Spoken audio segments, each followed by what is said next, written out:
तब तो समझ लीजिए इनकी आंखें उलट गई महात्मा जी की। देखते ही रह गए, देखते ही रह गए, आंखें नहीं झपकती।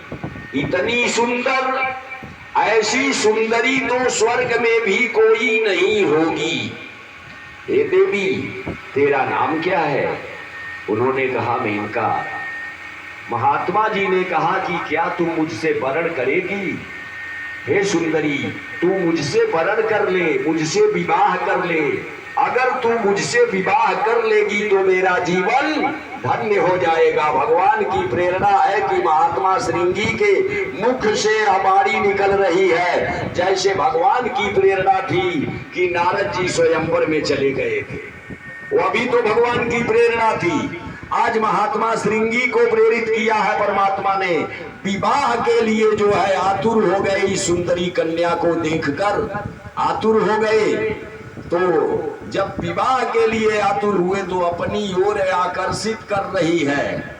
विवाह विवाह चिल्ला रहे हैं और इधर ऐसा मुस्कुरा रही है, इस तरह से मुस्कान कर रही है जैसे वह झूम जा रहे हैं। हाँ महात्मन, मैं आपसे विवाह अवश्य करूंगी, मैं आपसे विवाह अवश्य करूंगी, लेकिन एक शर्त है।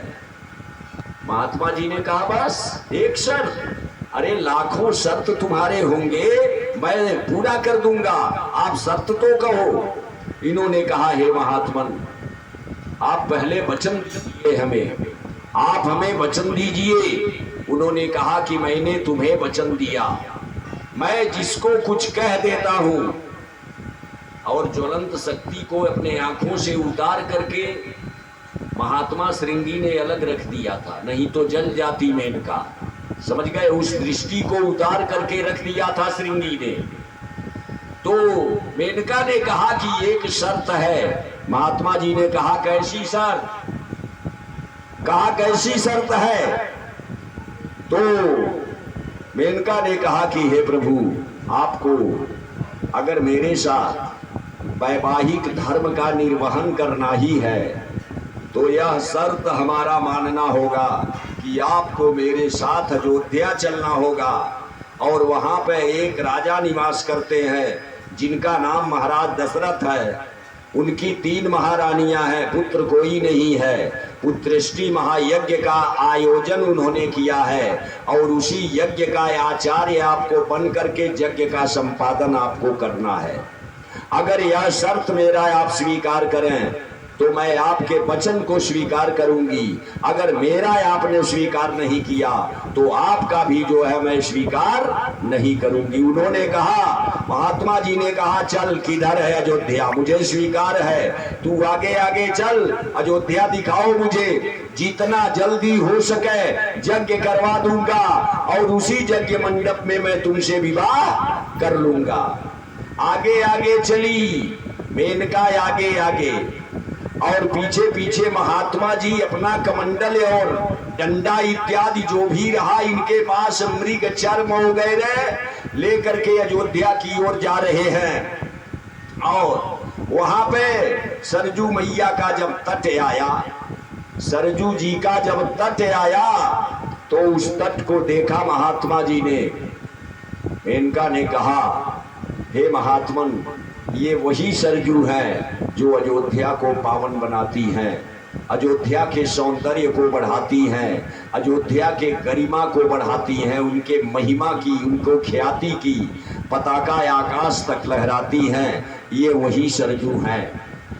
महात्मा श्रृंगी ने सरजू के जल को जो है मानसिक रूप से नमन किया और मेनका वहीं पर उनको स्थिर कर दिया खड़ा। चूंकि एक सन्यासी को गांव में नहीं जाना है, वहीं पर जो है मेनका ने, वो तो चले आए होते, वो सब भूल गए हैं, वह अपना दृष्टि सब भूल गए हैं, चले आए होते। मेनका एक सन्यासी के धर्म को बचा रही है। मेनका ने कहा, बाबा जी आप यहीं रुकिए, मैं राजा को चल करके यह सूचना देती हूँ। राजा ने जब सुना महात्मा श्रृंगी आए हैं तो समझ लीजिए ब्राह्मण की मंडली, संतों की मंडली प्रजा के साथ महात्मा जी के अभिवादन में चले और महात्मा श्रृंगी के श्री चरणों पर जो है अपना मस्तक रख करके प्रणाम किया, आशीर्वाद लिया और यज्ञ करने के लिए उनको निवेदन किया। बगल में राजा के मेनका भी खड़ी है, मेनका भी खड़ी है और राजा निवेदन कर रहे हैं। तो कहा महात्मा श्रृंगी ने कि हे राजन, यज्ञशाला का निर्माण करो, यज्ञशाला, और यज्ञ की जमीन जहां मैं बता रहा हूं उसी जमीन पर जो है तुम यज्ञशाला बनवाओ। तो अनोखापुर है आज इस समय में, वहीं पर जो है महात्मा श्रृंगी ने यज्ञशाला बनवाया था। तो यज्ञशाला का निर्माण हुआ सरजू के तट पर, सरजू मैया के तट पर यज्ञशाला का जो है निर्माण होता है। दूर दूर से जो है ब्राह्मण बुलाए जाते हैं, संतों का समाज, ब्राह्मणों का समाज। श्रृंगी ऋषि वशिष्ठ बुलावा, अपुत्र काम शुभ यज्ञ करावा। पुत्र के लिए जो है उस यज्ञ का संधान जो है महात्मा श्रृंगी ने किया, पुत्र के लिए संधान किया उस यज्ञ का। भगति सहित मुनि आहुति दीन्हा, अंतिम आहुति जब महात्मा श्रृंगी ने अग्नि में डाला, भगति सहित मुनि आहुति दीन्हा, जब अंतिम आहुति डाला है इन्होंने तो प्रगटे अग्नि चरु कर लीन्हा। अग्नि देव जो है हाथ में खीर का कटोरा लेकर के अग्नि कुंड से अग्नि देव उपस्थित हो गए, प्रकट हो गए।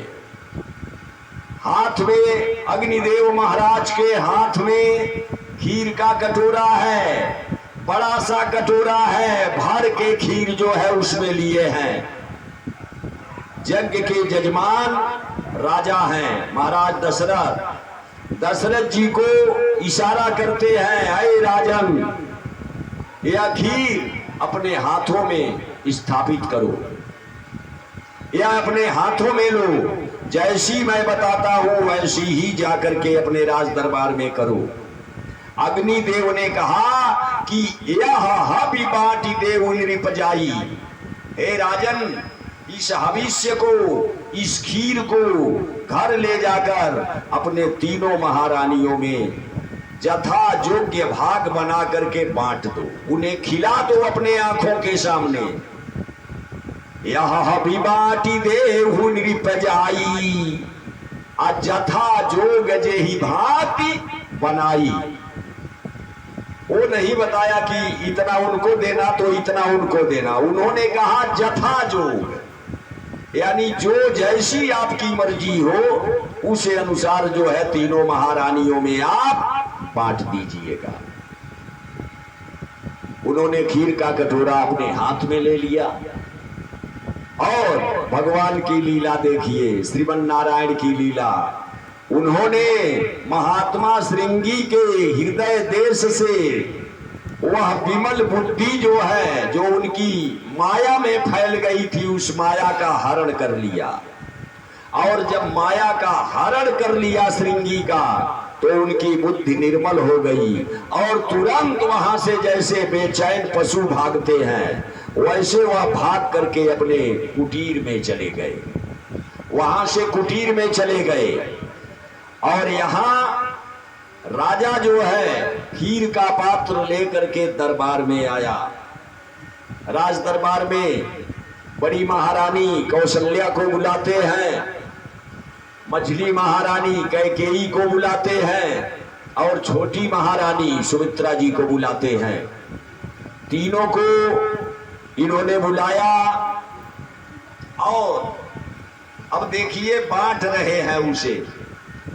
कटोरवा में के आधा निकाल के बड़ी महारानी को दे दिया, अर्धभाग कौशल्य ही दीन्हा,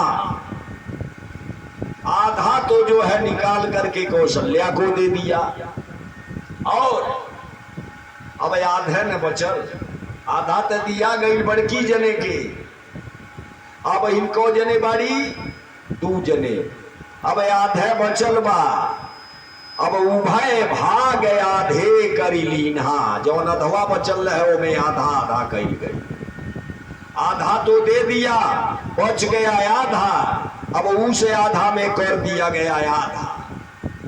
एक भाग उठा करके कैकेयी को दिया गया और एक भाग उठा करके राजा ने सुमित्रा को दे दिया। आ गए लोग, लेकिन कौशल्या जी अपने में से निकाल के और कैकेयी जी ने थोड़ा सा अपने में से निकाल के 2 हरौनी सुमित्रा को दे दिया। ये लोग एक बेर खाए, आऊ को बेर खैली 2 बेर। एक बेर तो अपन हिस्सा खा ली हली, आ दूसर का बेर जौनी बड़की जने लोग दिहले रहे थोड़ थोड़ अपने में से निकाल के, अरे भाई छोटा से सब है प्यार करला। एक घर में अगर 2 पतोही 3 पतोही बाड़ी, तब बड़की या मझली के चाहे कि तन छोटकी के सम्मान करी। देख लीजिए यहाँ माता कौशल्या और माता कैकेयी ने छोटी महारानी का सम्मान किया कि नहीं किया। अर्धभाग कौशल्य ही दीन्हा, आ उभय भाग आधे कर लीन्हा। कौशल्या कैकेयी हाथ धरी, आ दिन सुमित्र ही मन प्रसन्न करी।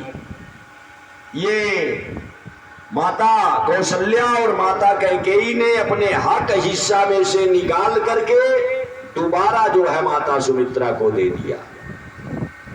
अब उनके गर्भ में 2 बच्चे पल रहे हैं। माता सुमित्रा के गर्भ में यह दिया हुआ अग्निदेव का यह हविष्यान जब महारानियों ने ग्रहण कर लिया तो गर्भवती हो गई। यही विधि गर्भ सहित सब रानी। अब जो है तीनों महारानियां गर्भवती हो गई। गर्भ में जो है भगवान आए हैं, नारायण माता कौशल्या के गर्भ में आए हैं, और तीनों महारानियों के गर्भ में जो है 4 बच्चे पल रहे हैं। महात्मा वशिष्ठ ने जो है 4 का आशीर्वाद दिया था, 4 का आशीर्वाद दिया था, और ऐसा ही हुआ। तो देखें, यही महीना है जिस महीने में हम लोग आज बैठे हैं, यही चैत का शुक्ल पक्ष, यही नवरात्र का दिन रहा, चैत का महीना रहा। इस चैत के महीने को कहते हैं मधुमास। इसको जो है मधुमास कह करके पुकारा जाता है। इमे एक चीज जो शास्त्र वर्जित करला, इमे चैत के महीना में जौन बा अगर धर्म के पालन आदमी कराता तो चैत में ससुरारी नहीं जाई जाला। जल्दी चैत में जौन बा पत्नी के नैहरे नहीं जाए चाहिए, ये धर्मशास्त्र के नियम है। आप सावन में जौन बा, सावन के महीना में निश्चित रूप से जौन बा हर आर्यावर्त के हिंदू पुजारी के जौन बा महाअभिषेक महादेव जी के अपने अपने घरे जौन बा अवश्य करे चाहिए। तो हमारा गृहस्थ समुदाय सत्यनारायण भगवान का कथा करता है, लेकिन रुद्राभिषेक जो है प्रत्येक श्रावण के महीने में सबको जो है कर लेना चाहिए। हर परिवार को ऐसे समृद्धियां जो है प्रसन्न होती हैं, आरोग्यता घर में जो है प्रवेश करता है। इसलिए यह मधुमास यही महीना रहा, चैत का महीना, शुक्ल पक्ष का पक्ष और नवमी तिथि। नवमी तिथि मधुमास पुनीता, शुक्ल पक्ष अभिजित हरि प्रीता। 27 नक्षत्र में जौन अभिजित नक्षत्र होला, वही नक्षत्र पर जब सूर्य आए रहे तो ठीक उसी समय में नवमी तिथि मधुमास पुनीता, शुक्ल पक्ष अभिजित हरि प्रीता। मध्य दिवस अति शीत न घामा। दोपहर का समय था, दोपहर का मध्य दिवस। तो दोपहरिया में न ज्यादा ठंडी है न ज्यादा गर्मी है। ये महीना में मध्य दिवस अति शीत न घामा, अब पावन काल लोक विश्रामा। वह समय जो है बड़ा पावन है, बड़ा मांगलिक है, और दुनिया उस समय विश्राम करती है। काम धाम से आकर के हर लोग जो है उस समय पर विश्राम करते हैं। पावन काल लोक विश्रामा। ठीक उसी समय पर जोग लगन ग्रहवार तिथि, सकल हुआ अनुकूल। जितने भी नक्षत्र रहे सारे नक्षत्र जो है जन्म के अनुकूल हो गए। सकल हुआ अनुकूल। और जब सब अनुकूल हुए तो आनंद कंद सच्चिदानंद परम पावन पुंडरीक भगवान श्रीमन नारायण कौशल्या के गर्भ से वैसे ही प्रकट हुए जैसे पूरब दिशा में सूरज जो है प्रकट हो जाता है। बोलिए श्री रामचंद्र की। भाई प्रगट कृपाला दीन दयाला कौशल्या हितकारी। उधर माता कैकेयी को भी एक पुत्र की सूचना आने लगी और सुमित्रा माता को भी 2 पुत्र की सूचना आने लगी। 4 बच्चों के जो है एक बार उद्भव होने से राजा दशरथ जी फूले ना समाये। जब सूचना देने वालों ने महाराज दशरथ को सूचना दिया कि तीनों महारानियों ने सुंदर बालक पैदा किया है, तो दशरथ पुत्र जन्म सुनि काना, अब मानहु ब्रह्मानंद समाना। वहां एकदम जो है आनंदित हो गए, बधाइयां बजने लगी, गीत गाने होने लगे, नाट नृत्य होने लगे। ऐसा दृश्य जो है वहां उपस्थित हुआ। देवता लोग आकाश मंडल से पुष्प वृष्टि कर रहे हैं, शीतल मंद सुगंधित हवाएं बहने लगी। भाई प्रगट कृपाला दीन दयाला कौशल्या हितकारी, हर्षित महतारी मुनिमनहारी, अद्भुत रूप विचारी। लोचन अभिरामा तनु घन श्यामा, निज आयुध भुजचारी। जब उन्होंने अवतार धारण किया तो 4 भुजाएं जो है माता कौशल्या को दिखाया था, निज आयुध। और उन चारों भुजाओं में शंख चक्र गदा और पद्म जो है धारण किए हैं। ऐसे समय पर सुंदर शीतल समय पर जो है भगवान का अवतरण होता है। और उस अवतरण को देख करके ब्रह्मांड के समस्त ऋषि मुनि महात्मा देवता नाग गंधर्व किन्नर चारण अप्सरा, ये सारे लोग जो हैं आकाश मंडल भर जाता है जय जय के उद्घोष से, और पुष्प वर्षा होती है, जय जयकार होती है। अयोध्या में उस समय प्रत्येक लोग अपने घरों पे बाहर निकल करके जो है नृत्य कर रहे हैं। औरतें जो है नृत्य कर रही हैं, धूम मची हुई है, बधाइयां बज रही हैं। बच्चा पैदा हुआ है महाराज दशरथ जी के घर, और सबके घर जो है सोहरे और बधाइयां हो रही हैं। इस प्रकार की चर्चा लिखा है, एक श्लोक दिया है वेद व्यास जी ने, नहीं ध्यान में आ रहा है, समझ गए ना थोड़ा। ये ब्रह्मांड क्षत्र दंडा सतदित भवनाम भोरुहो नाल दंडा, छोड़ी नवकूप दंडा, छरद बरसरित पट्टिका के दंडा। कुओं ने जल ला करके भगवान के लिए राजमहल में कुओं ने अपने हाथ पैर से चल के आके जल उपस्थित किया। सरजू मैया की धारा प्रवाह दशरथ महल तक जो है बढ़ करके गई भगवान का दिव्य दर्शन करने। जो जिस राजमहल के जंगले और फाटक बंद थे, उस जंगले और फाटक को धक्का मार करके जो है पवन देव भी जो है उस राजमहल में गए। ऐसी स्थिति वनस्पतियों की थी, इतनी सुंदर स्थिति जो है उन वनस्पतियों की रही। ऐसे भगवान आनंद कंद मर्यादा पुरुषोत्तम जो है प्रकट होते हैं। अब यही कथा का विश्राम करिए। बोलिए वृंदावन बिहारी लाल की, श्री रामचंद्र की।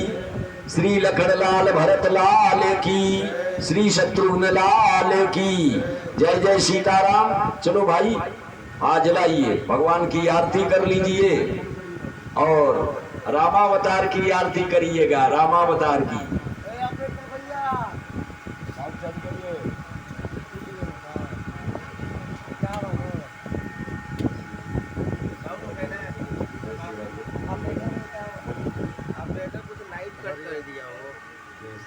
लाइट कट कर ले बाटो जो ड्राइव कर रहा है। इसमें लाइट है, इसमें लाइट है, इसमें है, इसमें ये चालू है। आप लोग बिना प्रसाद लिए जाना नहीं है, भगवान के दरबार से रिक्त हाथों नहीं जाया जाता, प्रसाद ले ही जाइएगा। जय श्री राधे, श्री राधे, श्री राधे, जय श्री राधे। इसको बढ़ाइए ना, इसको बढ़ाए ना, इसको बढ़ाइए। हरिओम। सभी लोग अपने अपने स्थान से खड़े हो जाएंगे। हरि ओम हरि राजा